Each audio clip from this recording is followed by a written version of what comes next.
Boa tarde a todos e a todas, os que estão aqui presencialmente, os que estão nos assistindo online e os que vão assistir depois, posteriormente, de maneira assíncrona.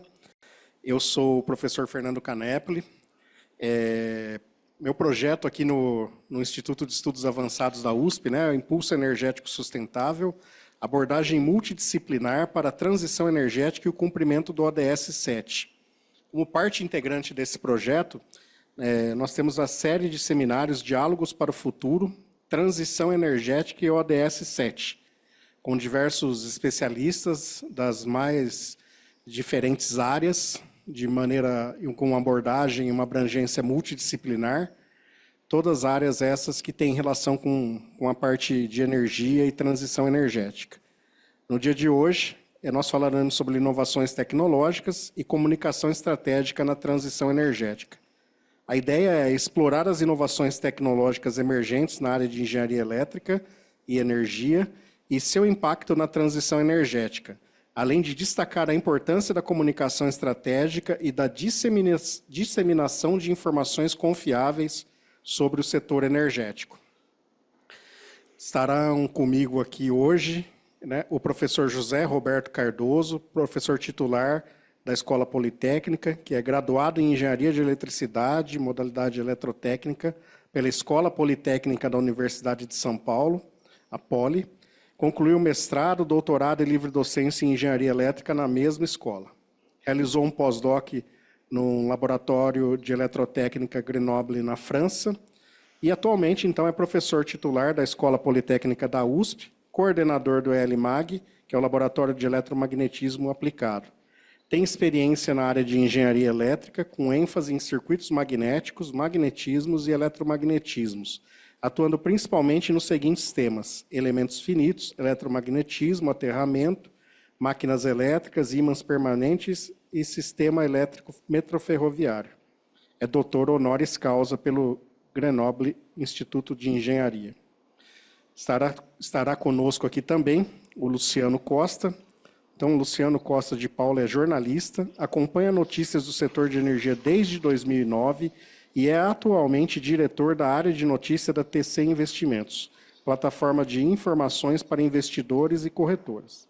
Antes passou pelo site especializado Jornal da Energia, pela Câmara de Comercialização de Energia Elétrica, onde atuou na área de relações institucionais e pela agência de notícias Reuters.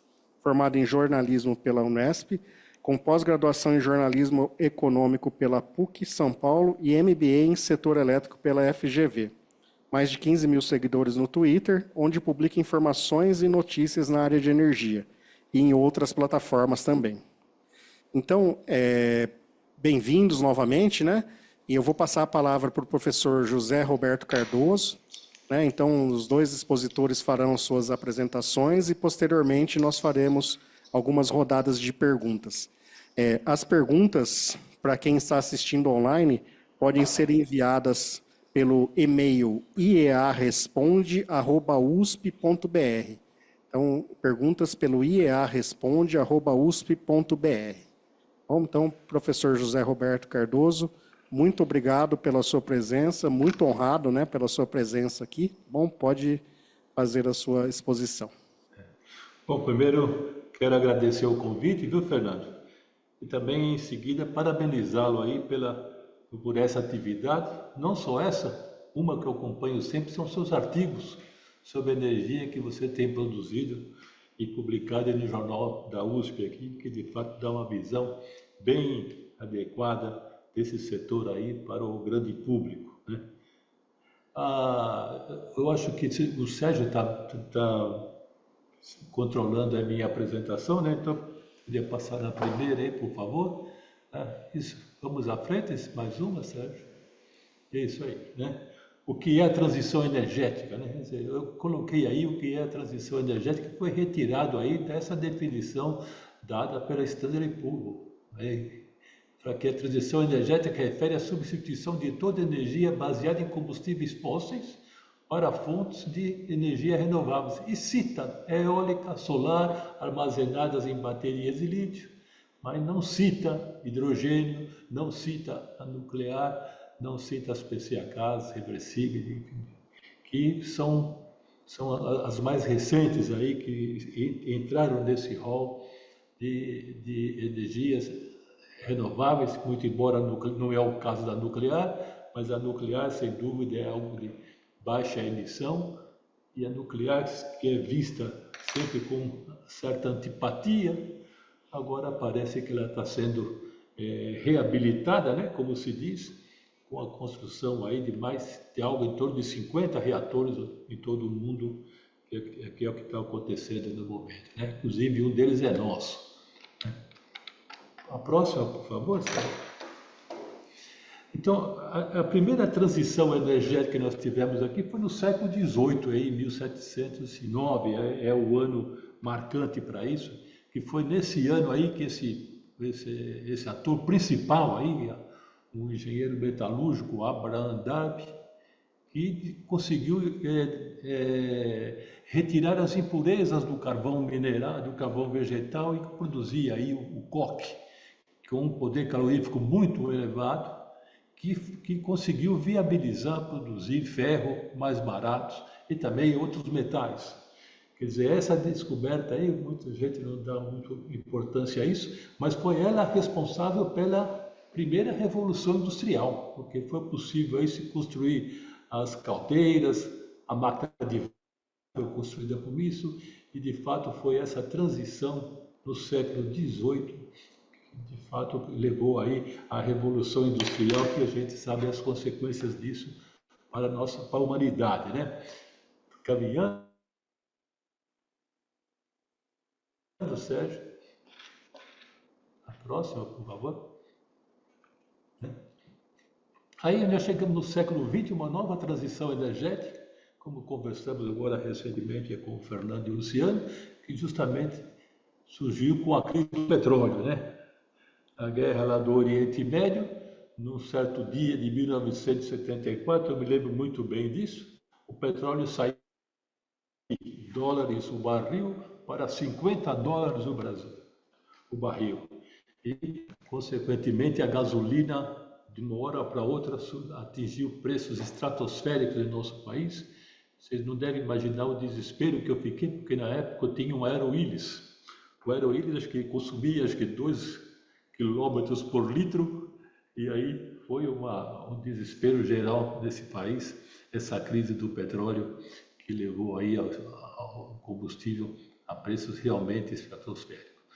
Essa crise do petróleo levou uma reação, né, do mundo inteiro, no sentido de utilizar fontes mais eficientes no início e baratas também, né? E começou-se a pensar em fazer energia solar naquela ocasião já. E também a parte da conservação da energia, tomar ações nesse sentido. Quer dizer, o país que de fato se tornou protagonista nessa transição aí foi o Brasil. Vamos ver aí com justamente o etanol, né? Foi nessa época, na década de 70, 78 ou um pouco menos,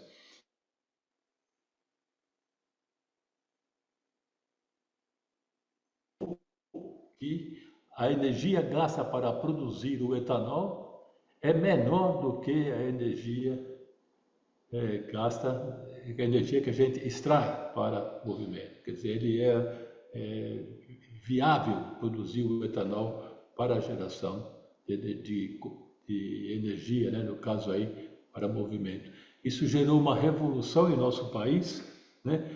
Sobretudo na área de engenharia mecânica, para produzir motores movidos a etanol, e também isso levou e uma base industrial enorme no país, justamente com as usinas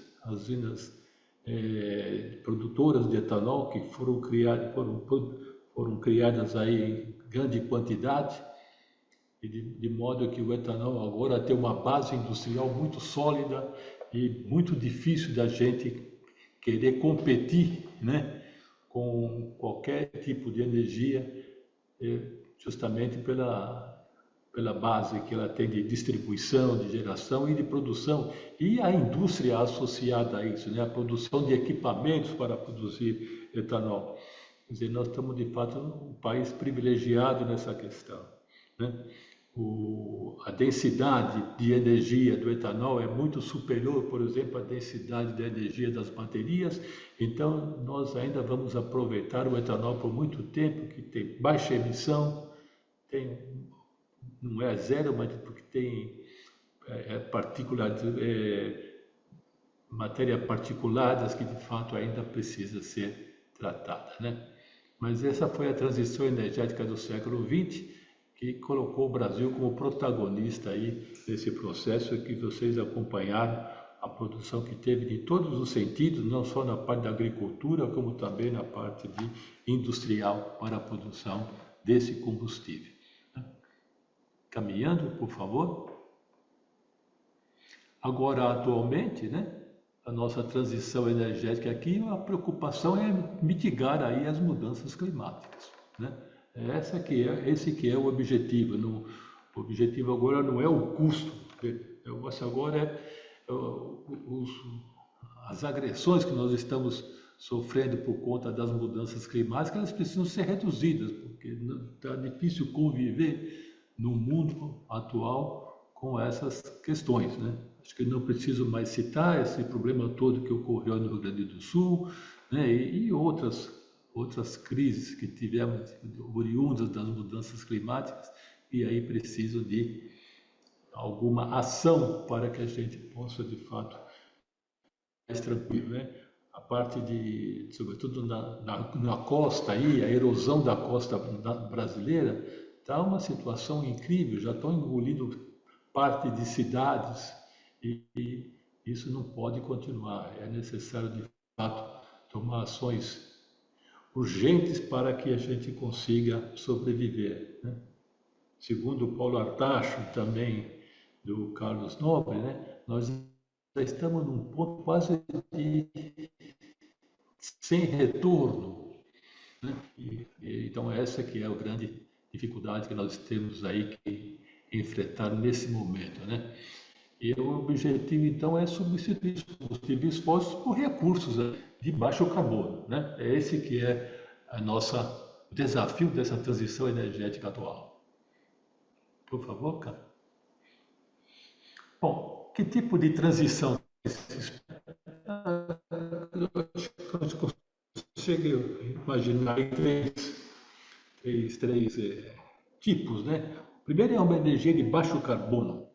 Quer dizer, a energia de baixo carbono nós não vamos deixar de emitir, mas nós vamos começar a reduzir, né? A diminuir, diminuir o consumo, de modo que as emissões, com o tempo, vão diminuindo de uma forma mais lenta, mais constante, até chegar um dia em que seja tolerável essas emissões. A segunda já é uma descarbonização mais profunda, quer dizer, a ideia é fazer que essas emissões caiam rapidamente, não lentamente, como é o caso da primeira, né? Então, temos que tomar a decisão de descarbonizar a Terra. Então, aí que entra a parte de captura de carbono e assim por diante. E, por fim, a terceira, que é a energia neutra de carbono. Quer dizer, toda a atividade humana não geraria emissões. Esses três tipos de transição que estão sendo oferecidos aqui para a humanidade, né? Então, alguns países já estão pensando na descarbonização profunda, o Brasil é um deles, né? E, evidentemente, todos estão preocupados em tomar ações no sentido de ter uma energia neutra de carbono em futuro próximo, né? Esse, pelo menos, são o que os acordos internacionais estão preconizando. Podemos caminhar no próximo. Bom, não podemos deixar de dar importância aí a esse painel intergovernamental sobre mudanças climáticas, porque esse painel, o IPCC, ele balizou uma série de ações mundiais nessa questão, né? O primeiro dele, o IPCC faz modelos matemáticos, né, para tentar reproduzir o que está acontecendo no planeta em função do consumo de combustíveis fósseis que emitem com altas emissões, né?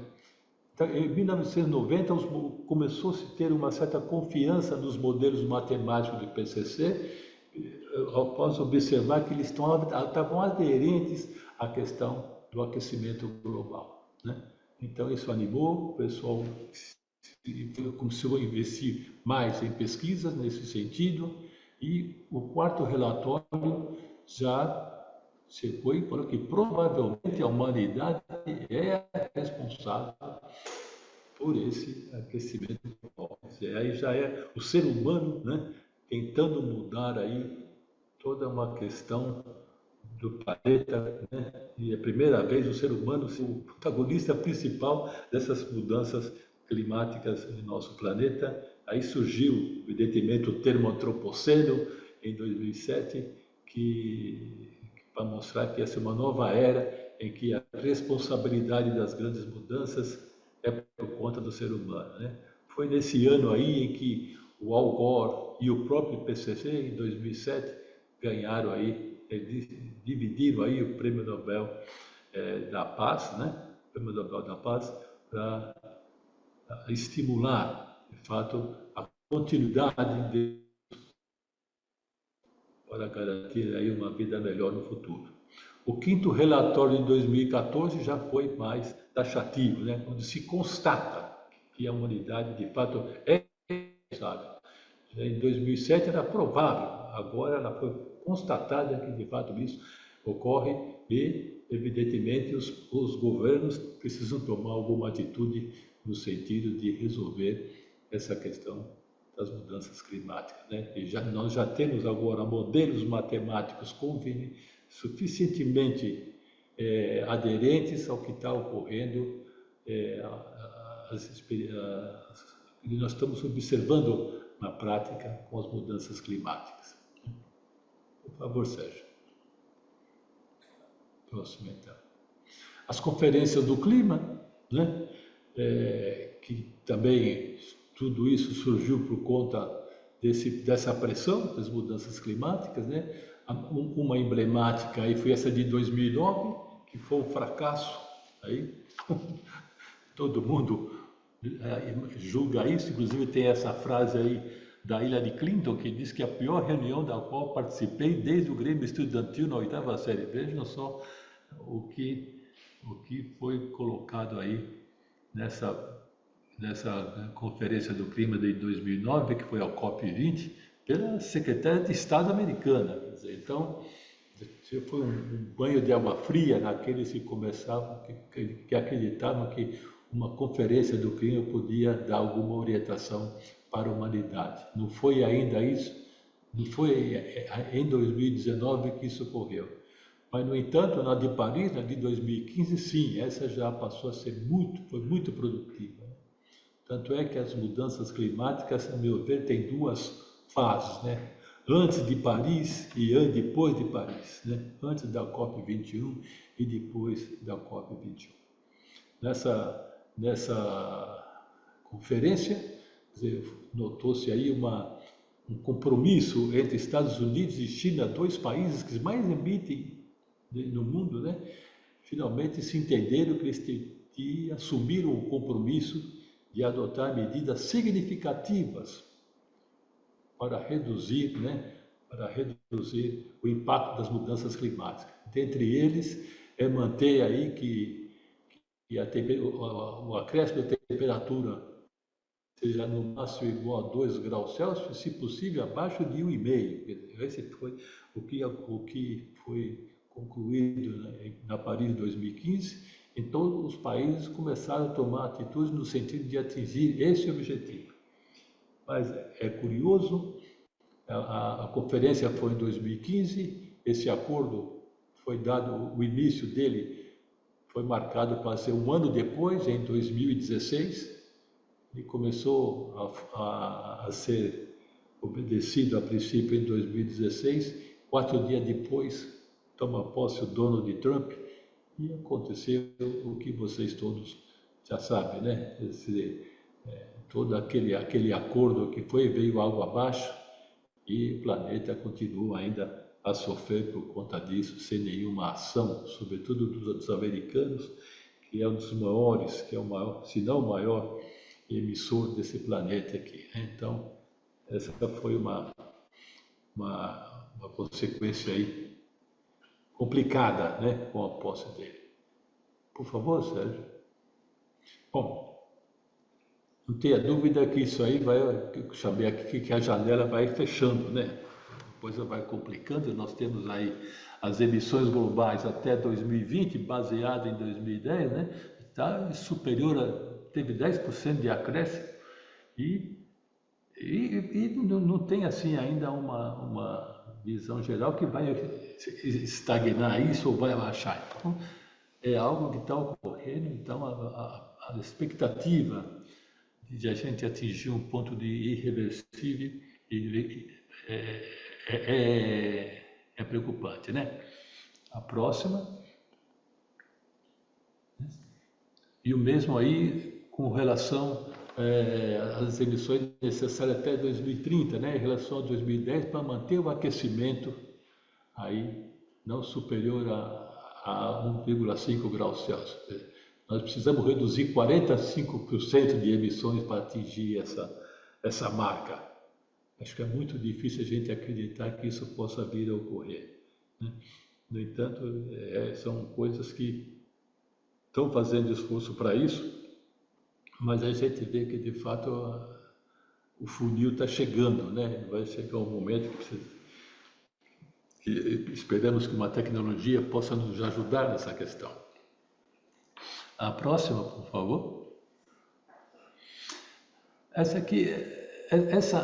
Esse slide aí é interessante, que é justamente as emissões de CO2, né, em várias regiões do mundo. Acho que todo mundo, quem trabalha com energia, conhece essa figura aí, mas eu queria destacar algumas coisas aqui interessantes, né, que nós temos aqui. E já entrou nesse mapa, já é sensível aí, o consumo de energia devido à aviação, as emissões devido à aviação, dos aviões, e também as emissões devido aos navios internacionais. Quer dizer, esses dois tipos de transportes, eles estão na mira, né, dos pesquisadores para reduzir as emissões desses veículos, né? O navio, sobretudo, ele é cruel. O navio de longo curso, para vocês terem ideia, a emissão produzida pelos navios de longo curso atualmente é maior do que toda a emissão do México, quer dizer, é superior à emissão de um país. Quer dizer, então, de modo que nós estamos numa situação em que é necessário tomar atitudes para reduzir isso, sobretudo nesses dois tipos de mobilidade, né? Na aviação e nos navios. Nos navios existem algumas iniciativas, né? Porque eles estão poluindo muito as cidades portuárias. Santos, por exemplo, tem um clima complicado, porque aquela quantidade enorme de navios chegando lá, e vai no porto, vai emitindo aquela quantidade enorme de gases de efeito estufa que está incomodando já a população lá. Então já existem projetos de substituir, né? Não substituir, quer dizer, colocar baterias nos navios para que, não para fazer ele atravessar o Oceano Atlântico, que não seria viável, mas ao chegar no porto, ele ser controlado por baterias, justamente para melhorar o clima dessas cidades. Santos, Hamburgo também está muito complicado nessa questão, né? E a gente vê claramente aí os grandes vilões, né? Os Estados Unidos, a China, né? E a Ásia como um todo, e são esses aí são os grandes vilões, e são eles que ainda têm as suas dificuldades, porque mexer nessa matriz aí implica em ter impacto no desenvolvimento econômico desses países. E eles não querem que isso os afete, né? Por questões políticas, por questões humanitárias, ou seja, por uma série de razões. Mas é algo que, de fato, precisa ficar monitorando. O nosso país até que está América do Sul, América do Sul, a África está bem tranquila, né? Mas evidentemente nossas economias são outras, né? Por favor, pode passar a próxima, né? Aqui é o consumo de energia por tipo de fonte, né? Então, olha só as energias oriundas aí de combustíveis fósseis, que é o carvão, o gás. O gás é um pouquinho mais leve, mas no entanto tem lá as suas emissões aqui. Recentemente a ONU reabilitou o gás, né? E tem considerado ele como uma energia sustentável, né? O gás, porque as suas emissões são baixas, né? Mas não deixa de ter emissões. Quer dizer, a parte renovável é uma parcelinha lá em cima, lá, que a gente espera que isso aumente, né? Uma questão interessante, nós vamos ver aqui na próxima slide, por favor, ali, né? São mais um. Isso. Quer dizer, o nosso consumo energético subiu aí, né? Em 10 anos aí subiu 47%.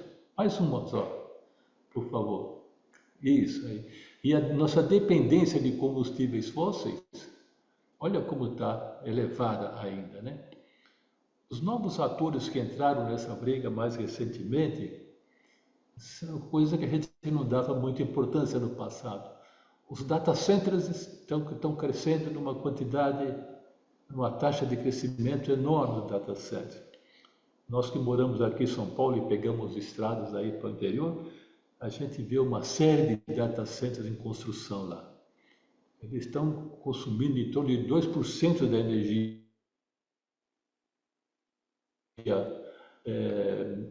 mundial. Não é brincadeira, né?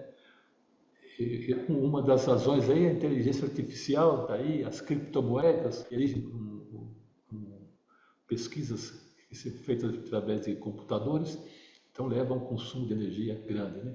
Eu li recentemente que gerar uma imagem por inteligência artificial aí no chat GPT, ela consome uma energia correspondente a uma carga de um celular.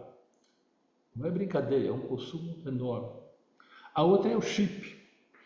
Taiwan, por exemplo, agora é o país que faz o chip mais avançado do mundo, né?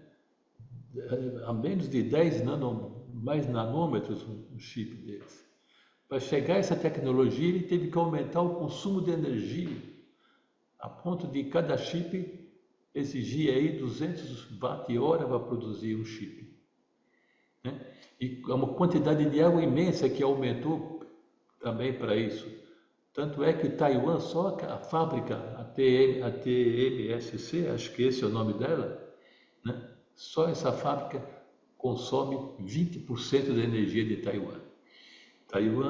E ainda a maior parte da energia de Taiwan é oriunda de combustíveis fósseis, né? Carvão e petróleo, né? Eles estão investindo pesadamente em energia eólica para reduzir essa margem aí. Então são coisas que vão acontecer e, a meu ver, aí temos uma chance boa para aproveitar aqui no Brasil, né? Por exemplo,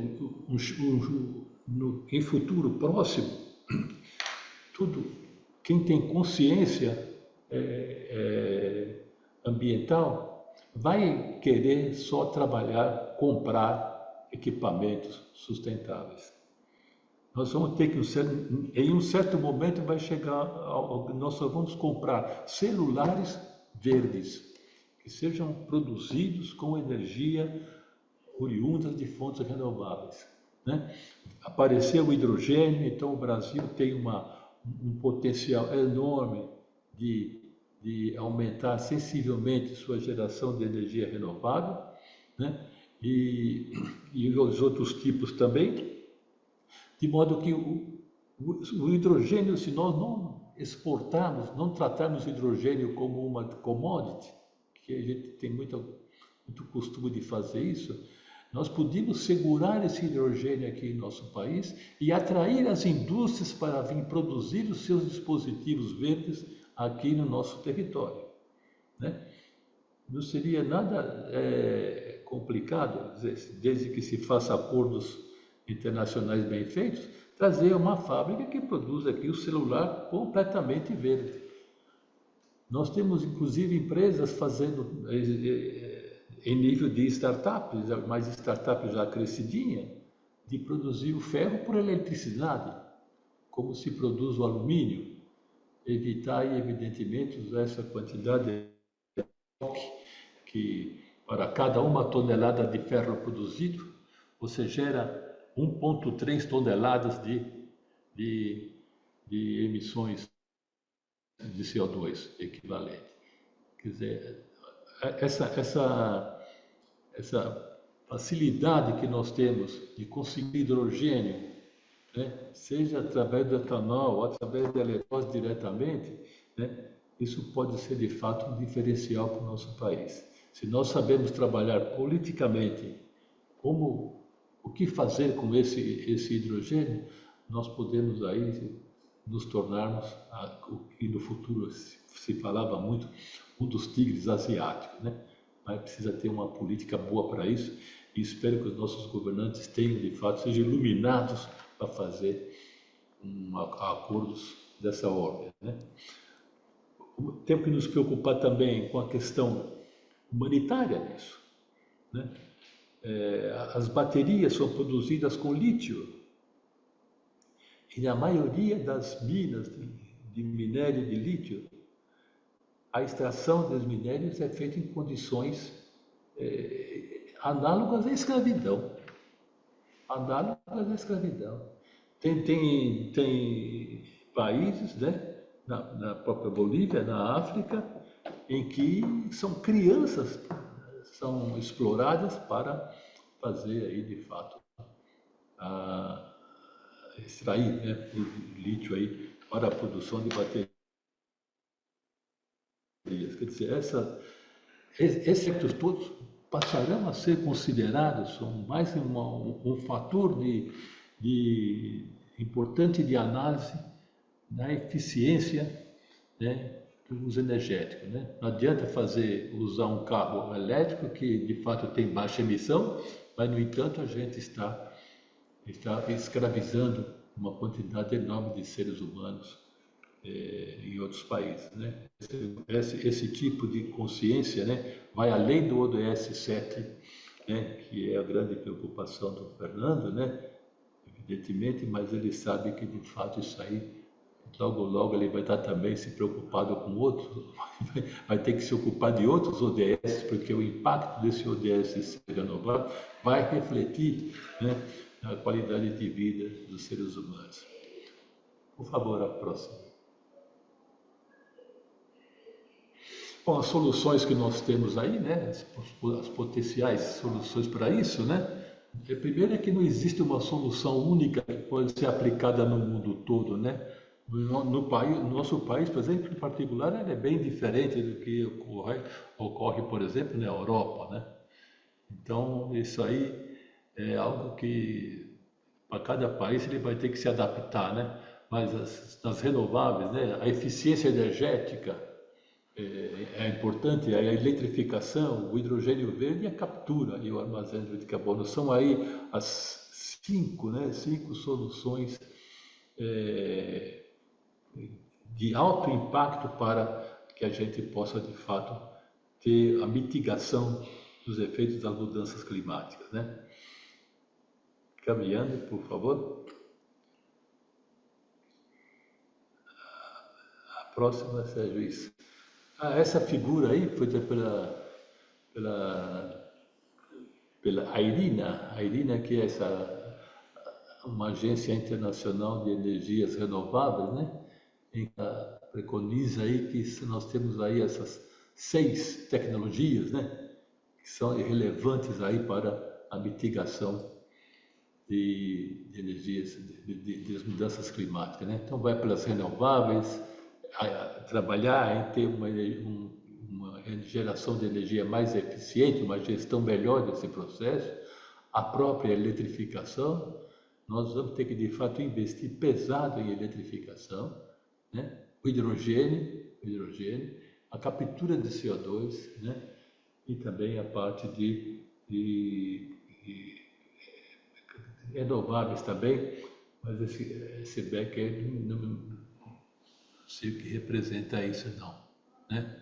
Enfim, são essas 6 tecnologias aí que a Irina preconiza como sendo as principais para economizar 36,9 gigatoneladas de CO2. É curioso isso, né? Porque comparado com a quantidade de energia, a quantidade de emissões que nós temos no planeta, devido ao funcionamento normal do planeta, dá mais de 200 gigatoneladas. Mas são capturados. Uma boa parte dela é capturada pelo mar, pelas florestas, enfim. Então, mas há uma diferença. Essa diferença é em torno de 40 gigatoneladas. Essa diferença é acumulativa. Todo ano vai 40 gigatoneladas que fica na atmosfera, né? Comparado com o que é emitido, é uma porcentagem pequena, mas, no entanto, essa característica acumulativa é que é o grande vilão da história, né? Então, caminhando aí, por favor, na próxima. Aí. Agora, falar um pouco dos investimentos, né? Tudo na questão de energia limpa, né? Essa Agência Internacional de Energia, né? Ela estima que nós teremos aí em torno de 2 trilhões de dólares, né? 2 trilhões de dólares anuais, que serão investidos aí na eficiência, quer dizer, no uso final da energia, né? Nas renováveis, incluído nas renováveis aí a nuclear, né? Não é renovável, mas é de baixa emissão, né? Em redes elétricas, né? E de transmissão também, armazenamento e nos combustíveis de baixa emissão. Só o setor elétrico vai absorver aí 1 trilhão de dólares por ano. Quer dizer, são investimentos de fato pesados, né? Por exemplo, o PIB brasileiro é 1,7 tri, quer dizer, só o setor elétrico vai quase um pouco mais que a metade, né, do PIB nacional. Então, é de se esperar que isso vai gerar emprego, pelo menos, nessa área aí de energia limpa, né? E empregos em quantidade, né? Caminhando então para o próximo, aí, essa frasezinha aqui, né? Que a Shell pretende se tornar a maior companhia de eletricidade do planeta. É lógico, porque o que pode acontecer no futuro é que os poços de petróleo que ainda tiver lá sobrando vão ser inúteis, não vão mais ser utilizados se nós conseguirmos substituir toda a energia que emite autoemissão para energias renováveis, né? Então, quer dizer, em futuro próximo, o petróleo pode se tornar aí um agente que sem o poder econômico que tem atualmente. Então, essas empresas que trabalham com as grandes petroleiras estão preocupadas em, de fato, migrar, né, seus investimentos para a eletricidade. A Petrobras, é curioso, na Petrobras ocorreu o inverso, né? A Petrobras, antes do Pedro Parente, ela investia muito em eletricidade, em usinas, tem usinas térmicas na época, né? Eles começaram a ser uma empresa de energia mesmo, a Petrobras. Com a entrada do Pedro Parente, ele bloqueou todos os investimentos e ficou apenas no núcleo duro da empresa, que é o próprio petróleo. Então, a Petrobras, a meu ver, ela vai precisar correr atrás do prejuízo, né? E começar a se preocupar em voltar a ser o que ela era, evidentemente com uma nova roupagem, porque naquela época lá a pressão de mudanças climáticas eram outras, mas de fato ela vai ter que mudar de postura, justamente por conta dessa tendência aí que o petróleo no futuro pode não ser tão importante para a companhia como é atualmente, né? Enfim, o próximo, por favor. Agora, investimento em pesquisa e desenvolvimento, isso é muito interessante para nós aqui da academia, né? No que se refere à parte do governo, olha, nós vamos ter em torno de 38 bilhões de dólares, né? Esses são números de 2021, que eu peguei da Agência Internacional aí de Energia, né? 38 bi. E sendo que olha, a China, a Europa e a América do Norte, sozinhos, esses três entes aí, eles vão investir em torno de 33 bilhões de dólares. Aí o Japão, Coreia, Austrália, Nova Zelândia, 5 bi. Quer dizer, o resto do mundo no qual nós estamos, quer dizer, o investimento é marginal, né? Esses 5 bi de Coreia, Austrália e Nova Zelândia não é 5 bi exatamente, é um pouquinho menos. Então a gente vai ter alguns bilhões de dólares, né? Para fazer pesquisa e desenvolvimento com recursos do governo, né? Espero que o governo se preocupe com isso agora, devido justamente a essas pressões que estão surgindo atualmente, para aumentar essa dotação aí, justamente para que a gente possa acelerar o desenvolvimento em renováveis aqui em nosso país, né? Agora vamos para a próxima, que são justamente investimento das corporações, né? Já é bem superior, em torno de 120 bilhões de dólares, né? É a economia do carbono zero, que a gente chama, né? E os setores, como sempre, é o automotivo, sem dúvida, de investimento pesado em veículos elétricos, as renováveis, né? As renováveis, a bateria, as baterias, o hidrogênio verde, o armazenamento, né? A geração, óleo e gás.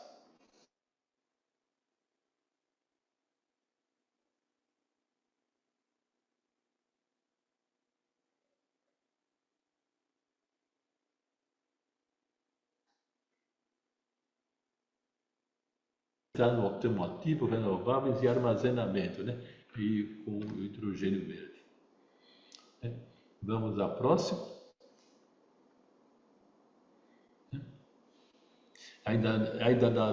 Essa foi eu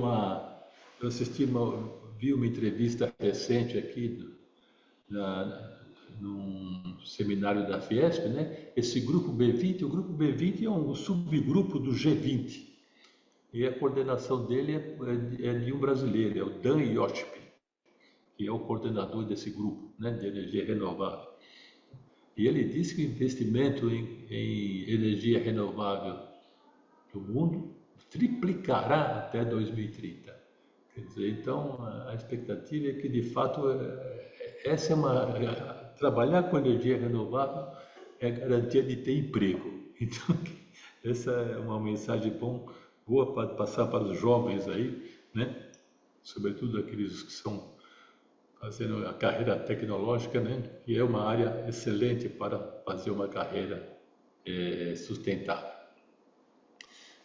Na sequência, espero que estou acabando já, não vai demorar muito não, né? E investimentos, né? Investimentos dessa economia até 2050 em torno de 3 trilhões de dólares por ano, né? O investimento que nós vamos ter nisso aí. E os setores são esses que estão aí: energia, geração de carbono zero, linha de distribuição, linha de transmissão e distribuição, 900 bi, armazenamento e flexibilidade, 200 bi por ano. Quer dizer, tem dinheiro nessa área. Continuando, por favor. Já estou caminhando para o encerramento, né? As oportunidades aí dessa área são as indústrias que têm uso intensivo de energia, né? Que são a de fertilizantes, a de metais primários, a indústria de papel e celulose, os data centers e também aí a indústria de cimento. Esses são os grandes consumidores de energia, então aí nós temos oportunidades para investimentos nessas áreas, né? A gente vê que empresas desse setor estão de fato fazendo grandes investimentos em pesquisa e desenvolvimento. Continuando, né? Esse aí é o Brasil exportar produtos verdes, né? Como eu comentei, o caso do chip verde, por exemplo, é uma coisa que talvez a gente pode sonhar em ter isso aqui no Brasil. Pois não, Sérgio? Próximo. Bom, alguns esforços das universidades, eu destaco esse esforço aqui da Unicamp, né? Que criou esse centro de pesquisa paulista, né, em transição energética, que tem, de fato, é um laboratório vivo, né, que a Unicamp tem no seu campus lá. Quem coordena esse laboratório é o professor Luiz Carlos, né? Por favor, a próxima figura, né, a próxima imagem aí. E olha só os temas que ele trabalha, né? A USP tem parte disso, eu faço parte do conselho desse centro, e se vocês tiverem oportunidade de visitar lá, converse com os Carlos e o Valmir, que são o coordenador e o vice-coordenador aí, para ver que de fato estão fazendo lá um trabalho de gente grande, vale a pena conhecer. O investimento da FAPEF e investimentos razoáveis de empresas do setor elétrico, né? E aqui na Poli, né? Aqui na USP mais precisamente, o próximo slide, por favor, né? Nós temos aí o nosso FCGI, que é um grande centro de pesquisa que reúne aí empresas realmente relevantes, tudo isso preocupado em desenvolver pesquisas no sentido de mitigar as mudanças climáticas. Por fim, a última slide, né, o projeto é só uma proposta de projeto nacional. Quer dizer, os nossos governantes têm que pensar em potencializar o setor elétrico, eletrificar a economia, né, incrementar a presença de renováveis e incentivar a produção de produtos sustentáveis. Eu coloquei o chip verde aí como uma provocação que a gente pode ter isso em futuro próximo, se investirmos, né? Mais uma. A próxima, por favor.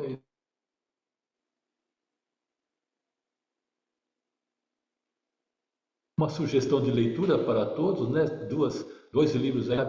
Ele tem vários livros dessa área de energia, uma boa parte já está traduzida, né? E esse livro aí, o Novo Mapa, ele é uma maravilha. Ele tem até um prefácio aí feito pelo professor Goldenberg, que dá uma visão muito geral, muito bem, muito precisa da questão energética em todo o mundo, já bem atualizada, né? Isso aí é uma sugestão que eu passo para quem está nos ouvindo. Então, enfim, era isso que eu tinha que falar. Agradeço aí a todos, em particular o Valmir e o Maurício Salles, que me forneceram aí essas figuras e uma série de informações que eu não conhecia. Obrigado, professor Fernando e Luciano. Passo a palavra para vocês. Muito bem, professor José Desculpa o Roberto. atraso, viu? Muito obrigado, viu, professor, pela sua exposição, né? Eu poderia destacar muitas coisas, mas o senhor falou do professor Paulo Artacho, né? Que inclusive há algumas semanas fez um alerta numa reunião em que estava o presidente, ministros e representantes do legislativo, né? E Eu vi isso aí. em relação a essa questão das mudanças climáticas, enfim. Das expectativas, né? Eu achei bastante interessante aquela frase da Hillary Clinton, né? Daquela COP, e nós teremos agora a COP 29, agora esse ano, acho que já está acontecendo, ou vai acontecer, e COP 30 o ano que vem no Brasil, numa região que está sendo profundamente afetada pelas mudanças climáticas, né? Então, e muito tem se falado nesses últimos meses o que o Brasil vai apresentar lá, né? E é uma expectativa muito grande, né, professor? Também uma questão que o senhor falou da eletrificação, né, e dos carros elétricos, enfim. Um dos problemas, né, que é a questão da extração do lítio, de fato, professor, a transição para ela ocorrer tem que ser justa, né? Tem que Ela ser não pode justo. ser, não pode ser a qualquer preço, com episódios, por exemplo, de situação degradante para o ser Exato. humano, né? Isso é uma coisa que eu tenho detectado bastante, professor, na pesquisa aqui no IEA, né? Aliás, tem me gerado uma preocupação muito grande, né, dentro do ODS 7, né, essa questão da transição justa. Mas tá bom, muito agradecido, professor, pela sua exposição. O senhor continua aqui com a gente. Eu vou passar a palavra para o Luciano, ao qual já agradeço também, né, pela presença. E, Luciano, pode ficar à vontade.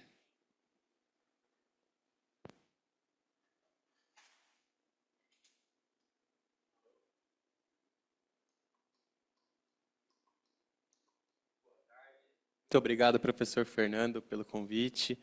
Obrigado aí quem está assistindo. Muito boa apresentação do professor anterior. E, bom, espero poder contribuir um pouco aqui no debate. Não sou engenheiro, não sou ambientalista, não sou assim um cara aí das tecnicidades da mudança climática, mas como jornalista eu venho acompanhando esse tema há algum tempo. E como o professor quer tratar aqui, além da inovação tecnológica, também da comunicação, acho que a gente tem aqui alguma coisa a agregar, né? Então, para a gente começar, vou contar só um pouquinho de mim para me apresentar, mas isso vai dialogar também com o tema. Eu sou jornalista, trabalho desde 2008 aí na cobertura do setor de energia, e nesse período eu pude ver essa discussão da mudança climática praticamente do começo, né? Eu lembro que quando eu comecei a tratar desse tema era uma coisa um pouco mais um tema lateral, e aos poucos ele foi se tornando realmente central aí na discussão de energia, né? Eu comecei nesse Jornal da Energia, era um site setorizado, especializado em notícias do setor elétrico. Ali era um contato muito diário com os profissionais e técnicos do setor mesmo, e até com pessoas que trabalham nas empresas, até sindicalistas. Depois trabalhei na Câmara de Comercialização de Energia Elétrica, é um órgão já com ligação com o governo, é uma instituição que tem um papel, de certa forma, regulador no mercado. Então, ali também tive uma visão institucional, uma visão de governo. Depois, trabalhando na agência Reuters, pude ter uma visão já mais próxima do mercado financeiro, acompanhando as notícias de energia e commodities, e também da visão internacional, já que a Reuters é uma agência de notícias presente no mundo inteiro. E também agora na TC News, aprofundando ainda mais essa parte do mercado financeiro. A TC News é uma TV online, uma agência de notícias, em que a gente cobre as notícias que impactam empresas listadas em bolsa, e aí eu acompanho bastante as empresas do setor elétrico, várias são listadas, né? Então, ao longo dessa trajetória, fui participando aí das discussões de diversos vieses, né? Diversas visões e de diversos ângulos aí sobre esse tema da transição. Então, para falar aqui sobre os temas que o professor provocou a gente, e sobre a OSD 7, né, eu destacaria aqui que a OSD 7.2 fala em aumentar substancialmente a participação das renováveis na matriz. Então, diria que esse é meio que o desafio inicial, aí, né, começar esse caminho da expansão das renováveis. E eu vou contar um pouco aqui de como que a gente está percorrendo esse caminho. Começando ali por 2008, que foi quando eu iniciei o acompanhamento aí do setor, naquela época, energia solar era uma coisa só dos laboratórios, uma coisa aí, desculpa a brincadeira, mas dos doidinhos, dos nerdinhos. Até lembro que eu vim no laboratório aqui da USP, do IEE, professor Roberto Ziles, entrevistá-lo sobre energia solar bem nessa época. E uma pergunta que eu colocava muito para ele tinha até dificuldade de responder com uma data precisa, era: e quando que a energia solar vai ser viável, né? Quando que vai sair do laboratório, a gente vai ver na rua, vai ver por aí? Naquela época mal se sabia quando. Eólica também, naquela época não tinha quase nada. No Plano Decenal de Energia de 2008, onde o governo planeja ali os investimentos para a próxima década, a energia eólica ainda era 0,3%, quase zero mesmo, e na época se projetava que até 2017 ia chegar a 0,9%, menos de 1%. Só tinha alguns parques no Brasil, ainda quase que experimentais, construídos em um programa com apoio do governo, que foi o chamado Proinfa. Então, ali o governo entrava por meio da Eletrobras, na época ainda estatal, comprava toda a energia, segurava a viabilidade financeira, mas eram usinas bastante subsidiadas, bastante incentivadas. E aí, em 2009, que veio uma viradinha de chave, que o governo decidiu realmente botar mais o pé ali no acelerador e começar a promover leilões, competição mesmo, para contratar projetos de energia eólica. E esse leilão de 2009 ele foi um marco, foi um grande sucesso. Inclusive, eu trouxe aqui um gráfico mostrando como que estava a matriz em 2018, e vejam ali que a eólica chegou a 8% nessa época. Então, teve um crescimento bem mais rápido do que o previsto naquele plano decenal anterior, né? Hoje já está chegando a 15% aí da matriz, segundo os últimos dados da ANEEL. A solar também já começa a aparecer ali em 2018, ó, com 1% ainda, é um tracinho, mas começa a aparecer. Solar teve um movimento um pouco similar com eólica. Em 2014, o governo faz o primeiro leilão incentivado e essa indústria ela se desenvolve também bem rapidamente, foi até de uma forma similar à energia eólica. E esses leilões do Brasil, inclusive, foram copiados mundo afora, como política de incentivo às renováveis. Antigamente se usava muito feed-in tariff, você pagar uma tarifa subsidiada, foi até o modelo do Brasil para as primeiras eólicas do Proinfa, mas depois se partiu para os leilões competitivos. Com isso, realmente houve uma explosão aí da energia renovável na matriz. Hoje, eólica e solar já são 20% da geração na matriz elétrica brasileira.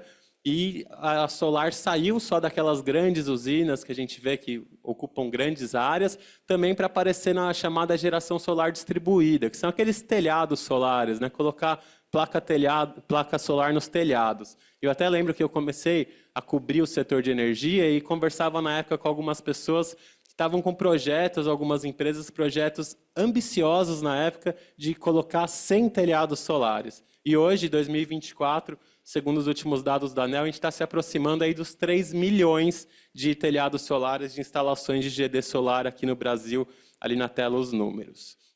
E esse interesse na renovável ele acabou atraindo muito, esses investimentos atraíram muito interesse também das empresas.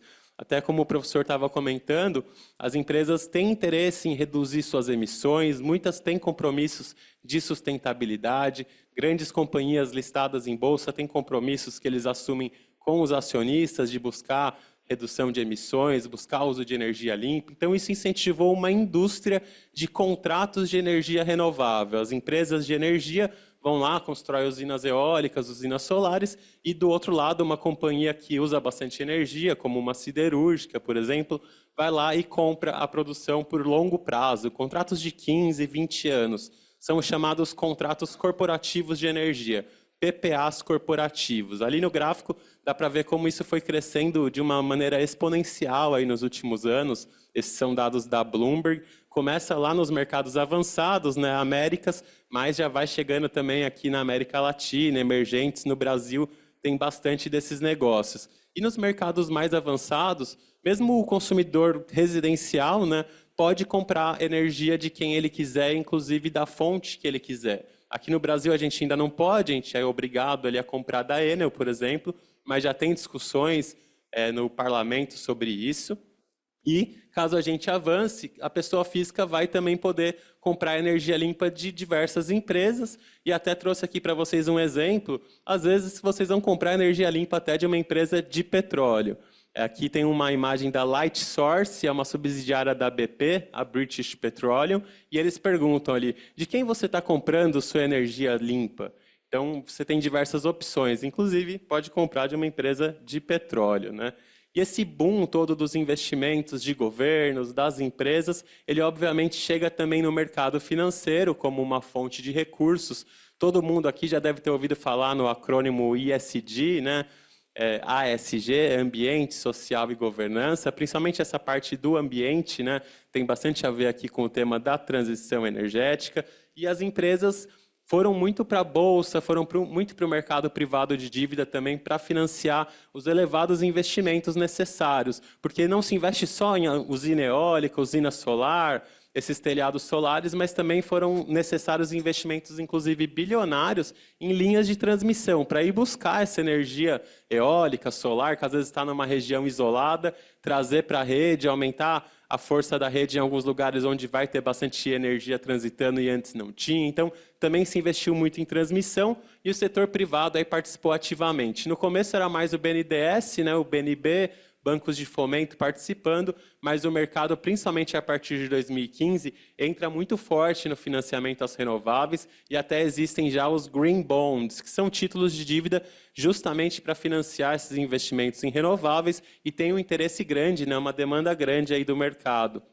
Inclusive, tem hoje diversos fundos de investimento, veículos de investimento, que você vai lá, coloca o seu dinheiro e a empresa vai investir para você só em companhias que compram energia renovável, ou só em companhias que estão investindo em descarbonização. Então, já dá para o investidor financeiro de varejo, ali na hora de colocar sua poupança em algum lugar, falar, eu vou usar o meu dinheiro aqui também para incentivar a transição energética, além de ganhar o meu retorno, né? Então, isso começa a movimentar muito a indústria, mas começam a surgir também debates sobre quais tecnologias vão ser necessárias para a gente cumprir aí as metas, né? Eu comecei falando de solar e eólica, que tiveram um crescimento muito forte, e elas são consideradas aí as novas renováveis, mas elas nem são tão novas assim, né? A solar tem décadas já, o Einstein começou a pesquisar, eólica também é uma coisa de décadas. O que foi acontecendo foi ganho de escala, redução de custos, avanço de tecnologia, e é um processo longo, né, até que a gente conseguiu chegar na viabilidade aí dessas fontes. Mas quais que vão ser as próximas, né? Inclusive porque eu vejo gente séria falando que para alcançar a transição energética a gente vai precisar de novas tecnologias, né? Que só com o que está aí, só com solar e eólica não vai dar. Então, o que está se discutindo hoje aí de novas tecnologias? Hidrogênio verde, né? Já foi citado aqui pelo professor, energia eólica offshore, que são parques em alto mar, onde o vento é mais forte, mais constante, e até a fusão nuclear, que é o método de energia do Sol ali, né? E muita gente acha que esse vai ser o santo grau, essa vai ser a solução, mas também está muito distante, só tem por enquanto nos laboratórios, pode ser uma coisa de décadas até a gente chegar na viabilidade comercial. E uma outra fonte que começa a surgir, mas também é antiga, mas está ressurgindo, é a nuclear. Inclusive, recentemente, a Microsoft fechou um contrato histórico para reativar uma unidade da usina nuclear americana de 3 Mile Island.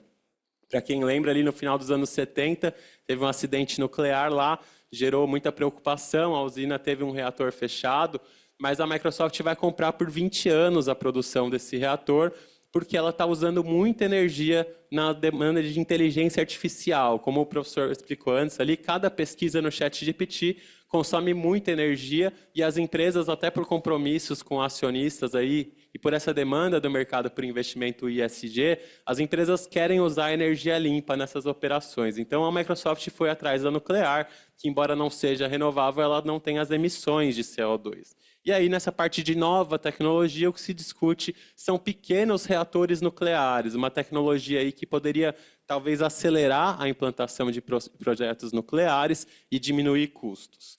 Aí, passando para uma segunda fase aqui da palestra, a OSD 7.1 ela fala em assegurar até 2030 o acesso universal, confiável, moderno e a preços acessíveis aos serviços de energia. Então, aqui eu acho que a gente entra já meio que num próximo desafio, até numa próxima etapa, de falar sobre os custos e desafios aí da transição energética, né? Até dá para a gente falar que são as dores do crescimento, digamos, né? A gente está mais acostumado, até a primeira parte aqui da apresentação, foi essa parte do lado cor-de-rosa aí da transição. Não, está tudo crescendo, estão vindo os investimentos, a gente está trocando a matriz, mas há uma série de desafios aí a serem enfrentados quando a gente sai dessas projeções de 20, 30, 50 anos e começa a pensar no dia a dia, no amanhã, né?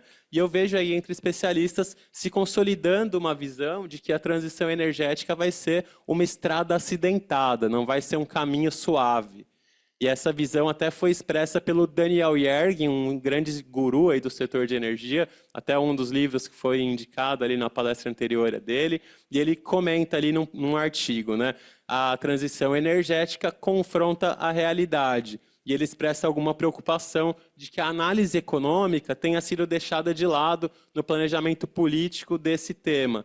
E esse artigo, inclusive, ele foi publicado no Project Syndicate, é um site bastante progressista, então não dá nem para dizer que tem uma visão política aqui contra a mudança climática. E por isso eu queria destacar que tem hoje essa visão mais crítica, mais entrando nos detalhes e meandros dos desafios da transição energética, e que a gente precisa atentar e diferenciar que não é a mesma coisa que o negacionismo climático, né? Uma coisa é você falar de como vai ser difícil chegar até lá, até para você conseguir fazer essa trajetória, e outra coisa é falar, não, não precisa, isso aí é mentira. A gente não pode confundir essas coisas. E aqui, trazendo um pouco a realidade para o Brasil até, toda essa expansão das renováveis que eu mostrei nos slides iniciais, ela custou em termos de subsídios, né? Porque as tecnologias receberam incentivos. Ali em 2018, os incentivos para essas fontes renováveis de energia e para a geração solar em telhados, a geração distribuída, eram 4 bilhões de reais por ano. No ano passado foram 18 bilhões, e nesse ano aqui que nem terminou já deu 16 bilhões. Então, fica a pergunta ali de até onde isso é sustentável e como lidar com esses custos. A gente vê que o governo, as empresas sempre preocupadas com a conta de energia. E também surge a discussão, quais vão ser os novos subsídios necessários e se há espaço. Tudo que está aí na tela é a conta do passado, né? Para a gente chegar onde chegamos hoje de participação eólica e solar na matriz, e que ainda é 20%. Mas se a gente for querer trocar toda a matriz, né, quanto vai custar, quais vão ser as novas tecnologias, o custo. O Brasil, inclusive, acaba de aprovar um plano aí para incentivar o hidrogênio verde, tem incentivo fiscal lá também. E muita gente vai começar a se perguntar se podemos pagar essa conta. Nós, o Brasil, por enquanto sim, estamos pagando, mas e países africanos e outros países latino-americanos de baixa renda, a Bolívia, por exemplo? Essa pergunta começa a ser feita aí pelo mundo. E também começa a incomodar um pouco as autoridades monetárias. O Banco Central Brasileiro fez apresentações recentes, esse material aqui é deles, mostrando o custo aí da transição energética. O Roberto Campos Neto, presidente do BC, ele falou em green inflation, a inflação verde. Esses gráficos aqui mostram quanto que o gasto público vai precisar crescer em termos de % do PIB para sustentar aí algumas demandas como políticas climáticas. As políticas climáticas estão em roxo ali no gráfico.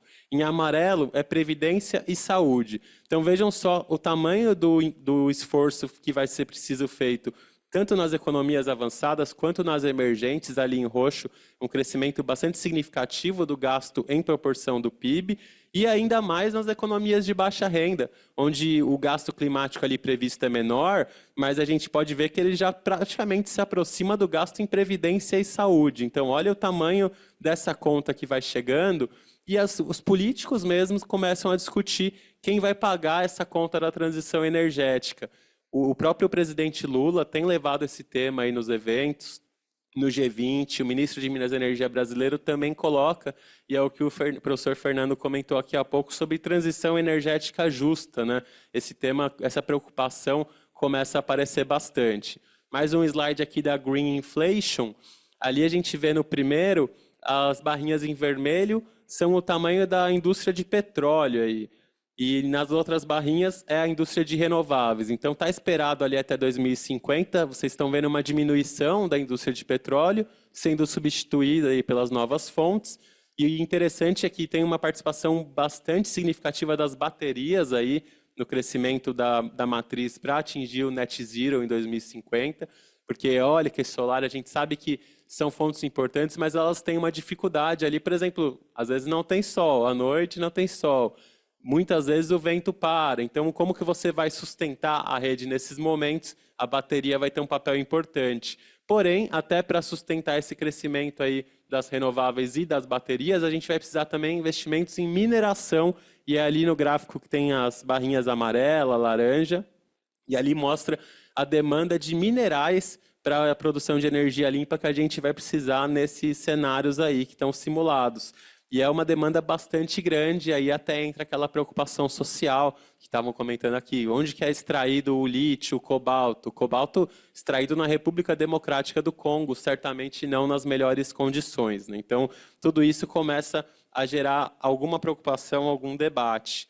E, de outro lado, a gente tem uma pressão até popular e também midiática, e que se retroalimentam, digamos, para que acelere a transição energética. As pessoas estão preocupadas, as pessoas estão vendo já os efeitos, né, como teve as enchentes no Rio Grande do Sul, ondas de calor, e muita gente quer que acelere esse processo, principalmente os jovens. A gente vê aí protestos climáticos, principalmente na Europa, países desenvolvidos, pessoal jogando tinta ali em quadros, em museus, para chamar a atenção para a causa. Ali na imagem tem a Mona Lisa, no Louvre, que sofreu um ataque desses. Do outro lado ali tem a Greta Thunberg, que ficou famosa, essa jovem sueca, que foi até presa algumas vezes em protestos climáticos. Começa a gerar essa ecoansiedade, até se criou esse termo aí, já apareceu na mídia, que é essa preocupação das pessoas com o ritmo da transição energética. Mas a questão é, tem desafios técnicos aí também a serem levados em conta, né? Eu até estava vendo que em São Paulo a gente tinha um programa que queria substituir todos os ônibus por ônibus elétricos, mas na hora que a Enel foi fazer uma simulação, ela entendeu que se fosse abastecer todos os veículos à noite, na garagem pública ali da aviação, você teria uma sobredemanda ali de energia que poderia até cair a rede. Então, já é um desafio técnico real, prático, de quando você vai começar a implementar essas tecnologias em grande escala. E aí, de outro lado, também, o pessoal quer que a gente acelere a transição energética, mas quão prontos estamos para um mundo sem petróleo? E a verdade é que, pelo menos por enquanto, ainda é muito pouco. Tanto que a gente teve eventos recentes de falta de combustíveis fósseis em diversos países que geraram revoltas populares, geraram muita confusão. Um exemplo é no Sri Lanka, vocês estão vendo a imagem ali, o pessoal na piscina, não é uma festa ali, mas na verdade a turma invadiu o Palácio Presidencial no Sri Lanka, tocou o presidente, ele teve que fugir do país, entraram na piscina, fizeram uma bagunça lá. Por quê? Porque tinha acabado a gasolina no país. Foi uma questão até de falta de dólares, falta de divisas para fazer importações, não tem a ver necessariamente com a transição energética, mas na hora que faltou, aí você vê o tamanho do problema. Aqui no Brasil a gente teve uma situação com os caminhoneiros, né, na época do governo Michel Temer, não foi por conta de falta, mas foi por conta de preço, né? Então, ali praticamente parou o Brasil. E os especialistas, até o próprio Daniel Yergin vem comentando que dependendo da velocidade, da forma que a gente vai fazer a transição energética, como que vai ser a substituição do combustível fóssil, a gente corre o risco de, no meio desse caminho aí, ter alguns choques de oferta, né? Como a gente teve o choque no ano 1970, né? O choque do petróleo, mas agora seria já um choque por você estar fazendo a substituição. E esses choques, essa preocupação também gera reações, né? E aqui eu trouxe mais um slide com o Daniel Yergin comentando. Ele diz que algumas vezes a discussão sobre a transição energética parece até perder contato com a história econômica e com a realidade. Então, tem crescido essa corrente que questiona como a transição vai acontecer sem negar a mudança climática. O Daniel Yergin, inclusive, ele levanta que nunca houve na história da humanidade uma substituição total de uma fonte. Tanto que a gente ainda usa até hoje a lenha, por exemplo, e o carvão também, que é uma das fontes antigas, a gente usa bastante, inclusive teve recordes de uso de carvão em 2022 e 2023, e é a base da economia da China ainda, em que pese que a renovável está crescendo muito por lá. Então, toda essa discussão começa também a gerar algumas reações, né? Ações e reações.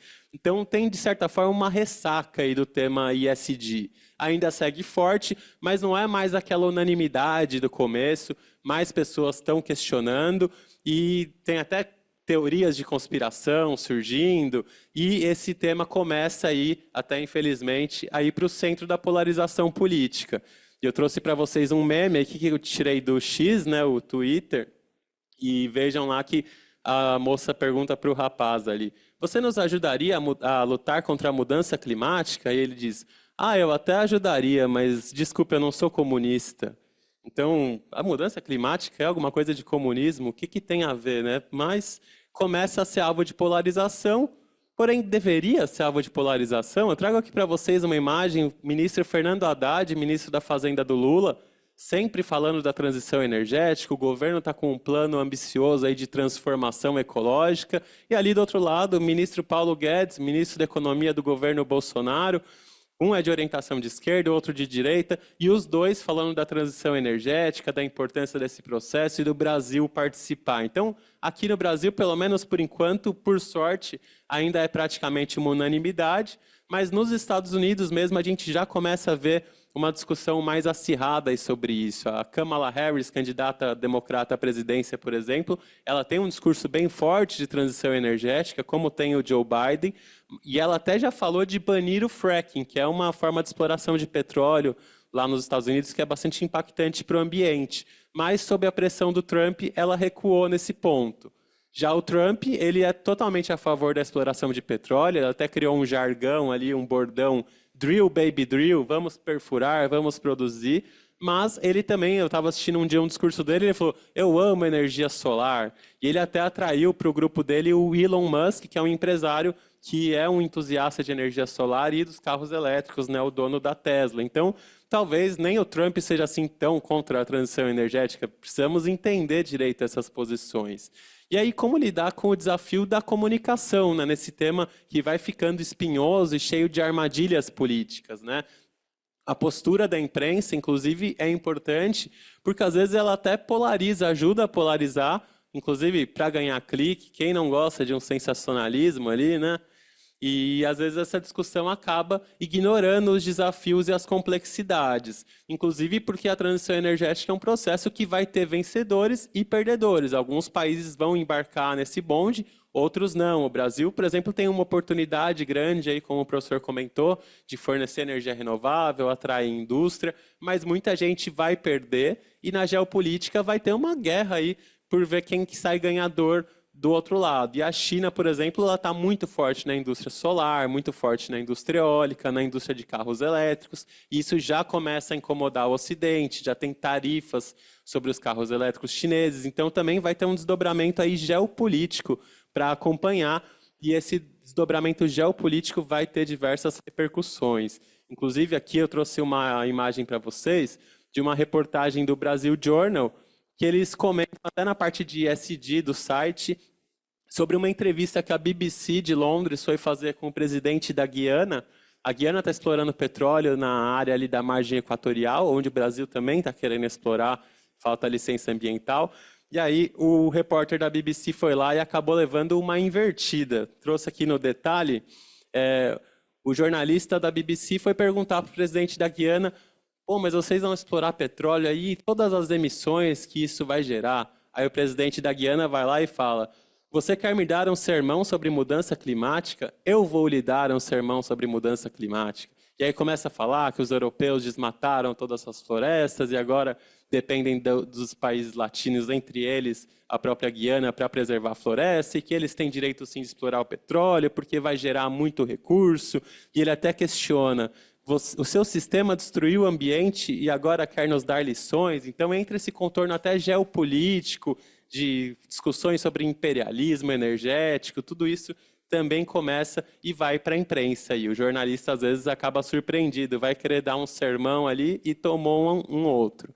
Então, tem um desafio aí para a comunicação, e inclusive por conta dessa polarização que começa a aparecer, muita gente tem até já evitado as notícias sobre diversos temas, inclusive mudança climática. Aqui tem uma pesquisa do Reuters Institute e eles mostram que entre as pessoas que estão meio cansadas ali de ler notícias, mudança climática é um dos temas mais evitados. 30% das pessoas da pesquisa aí nos Estados Unidos e na Finlândia, os países abordados, já mal leem as notícias sobre mudança climática na imprensa. Então, tem uma certa descrença ou um cansaço aí, uma ressaca com o tema.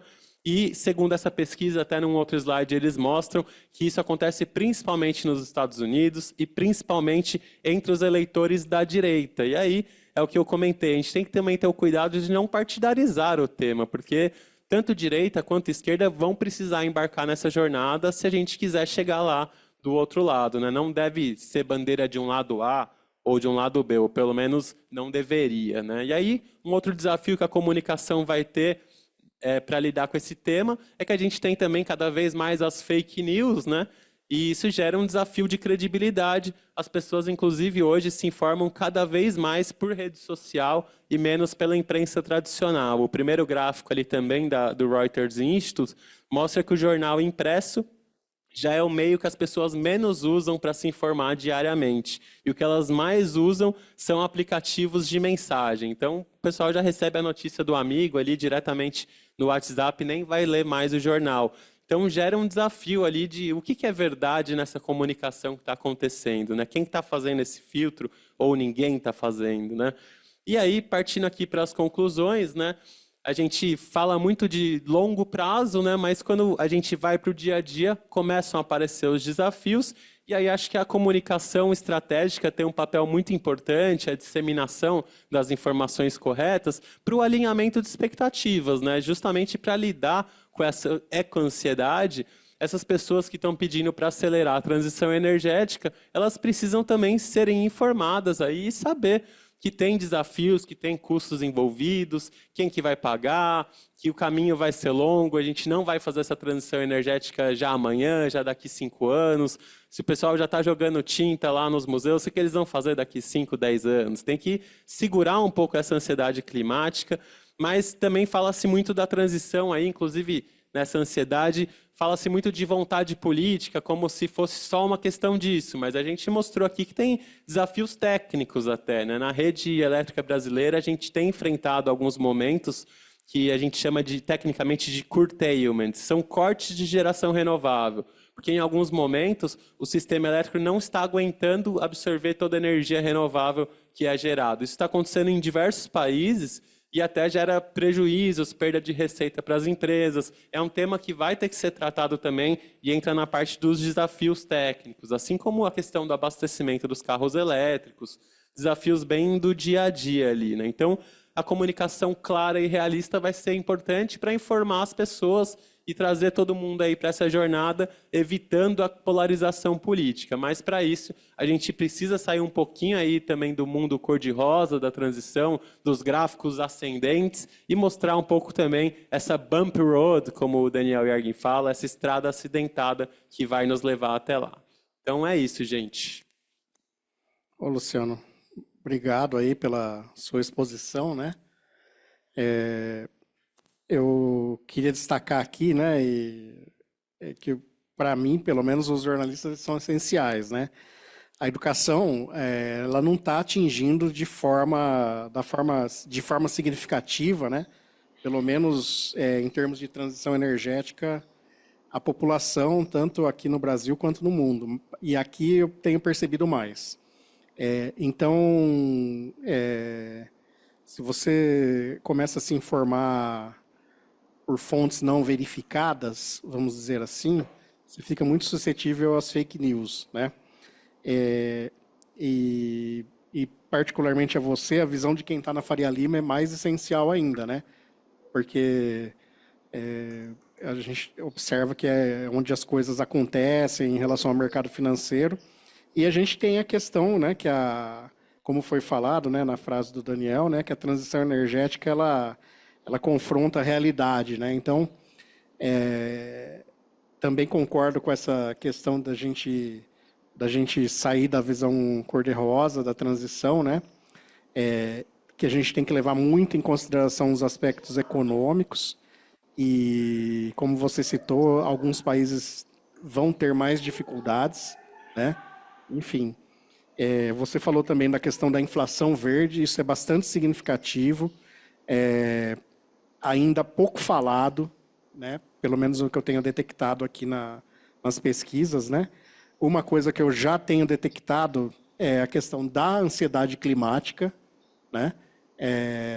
Enfim, e a outra coisa também que isso está acontecendo bastante são agitações na questão da geopolítica em relação à energia, né? Os países eles estão numa corrida, isso é fato, né? E vamos ver como é que vai ficar esse panorama, né? Mas muito agradecido pela sua colocação, né? Eu acho que nós vamos fazer 2 perguntas, né? Eu vou começar primeiro, professor José Roberto Cardoso. Vou fazer uma pergunta primeiro para o senhor. Como a pesquisa acadêmica na USP pode colaborar com o setor privado para desenvolver soluções mais eficientes no contexto da transição energética? Nós temos um contingente de pesquisadores intenso aqui na universidade, né, na Escola Politécnica em particular, preocupado com essa questão. Se nós fizermos um levantamento atualmente de pesquisadores envolvidos com a transição energética, dos nossos 500 professores, acho que nós temos pelo menos aí uns 20% deles trabalhando com questão energética em todas as áreas, não só na área de engenharia elétrica, como também na mecânica, na área civil. Quer dizer, de fato, nós temos com um contingente muito competente de pessoas e pesquisadores envolvidos nessa temática, de modo que, a meu ver, a grande contribuição da universidade, como sempre aí, é disponibilizar recursos humanos competentes para encarar esse desafio. Com recursos financeiros de investimentos aí, eu tenho certeza que a gente consegue dar uma contribuição relevante para o nosso país. Muito bem, professor. E não só lá, não só na Escola Politécnica, como também na Faculdade de Zootecnia e Engenharia de Alimentos e Impressão Núclea. Tem gente muito competente nessa área, viu, Fernando? Obrigado, professor. E o senhor acha que existe já uma aproximação com o setor privado? Ou isso ainda está distante, não está acontecendo como deveria? Não, atualmente a contribuição com o setor privado é intensa. Nós, de fato, temos relacionamentos grandes com o setor privado. Com a Total Energia, temos projetos de 80 milhões envolvidos, né? Com as empresas, através de P&D, do oriundo da ANEEL, também temos uma quantidade razoável de projetos que isso, de fato, sustenta nosso campo de pesquisas nessa área. Quer dizer, não tenha dúvida, o setor produtivo está preocupado com isso. Sobretudo as petroleiras, porque elas sabem que aquele poço de petróleo dia, ele vai ser fechado, porque ninguém vai mais utilizar ele para fazer assim, em larga escala, evidentemente, porque acho difícil deixar de utilizar o petróleo para fazer plásticos, por exemplo, mas seguramente vai reduzir substancialmente. Eles vão ter que encontrar um outro caminho, e esse caminho eles estão encontrando investido pesadamente em P&Ds nas universidades, não só aqui na Universidade de São Paulo, como também em outras universidades do país. E é verdade, né, professor? A Total Energies é um grande parceiro do RCGI, né, que o senhor citou na palestra. Um grande parceiro. O professor Júlio Meneghini já esteve aqui conosco também, algumas edições para trás, né? Enfim, realmente eles também têm participação lá na Unicamp e em outros centros, né? Sim, exato, no FRJ, tudo. Muito bem. Eu vou fazer uma pergunta para o Luciano agora, Luciano. Deixa eu pôr aqui. Quais os principais desafios que você enfrenta ao reportar sobre a transição energética para o público geral, considerando a complexidade técnica do tema?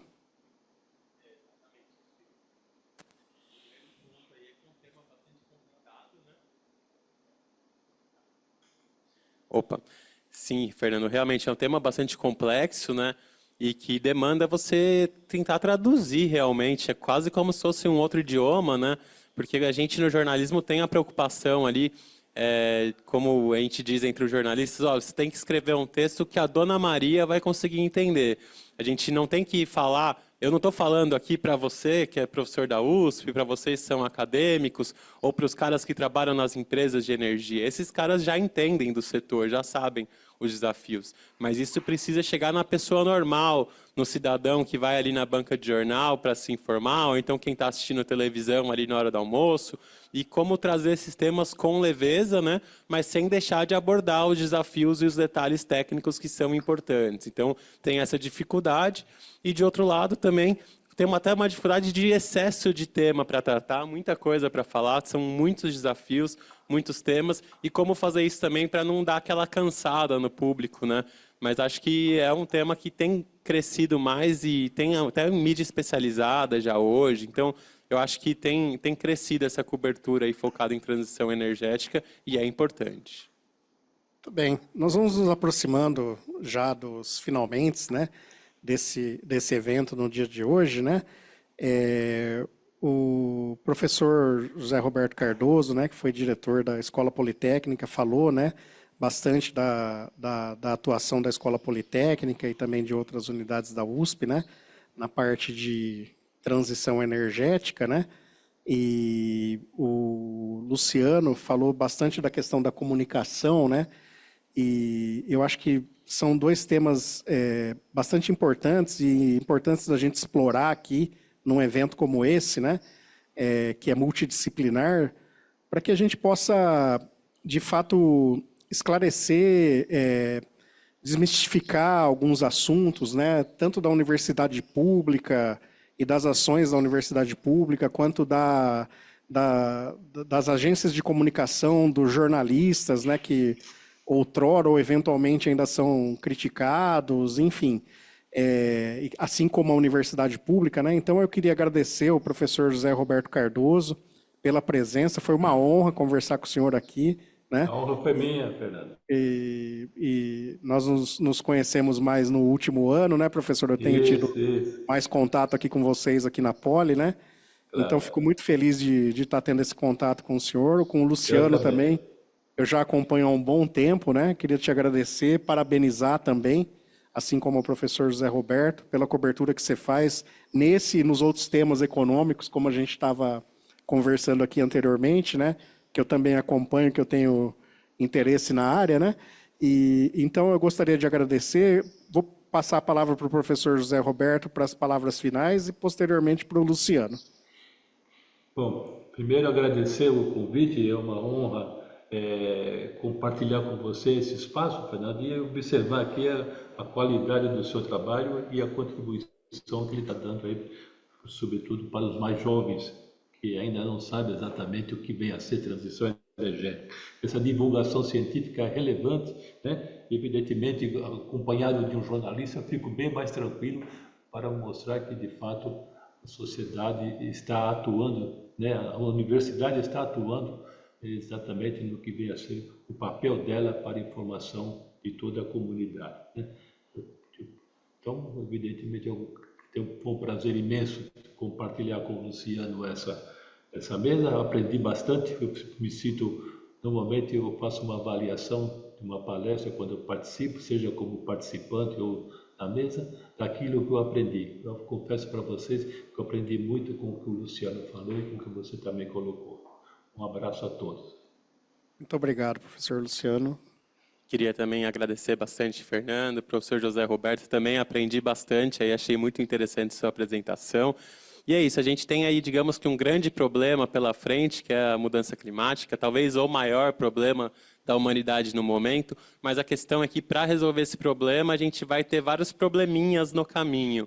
E acho que a primeira coisa para resolver esses probleminhas, esses desafios da transição energética é admitir que eles existem, tratar deles, comentar, abordar os aspectos diversos de cada desafio, os lados, e até chegar numa discussão de como resolvê-los, né? E sim que a gente vai conseguir fazer essa jornada.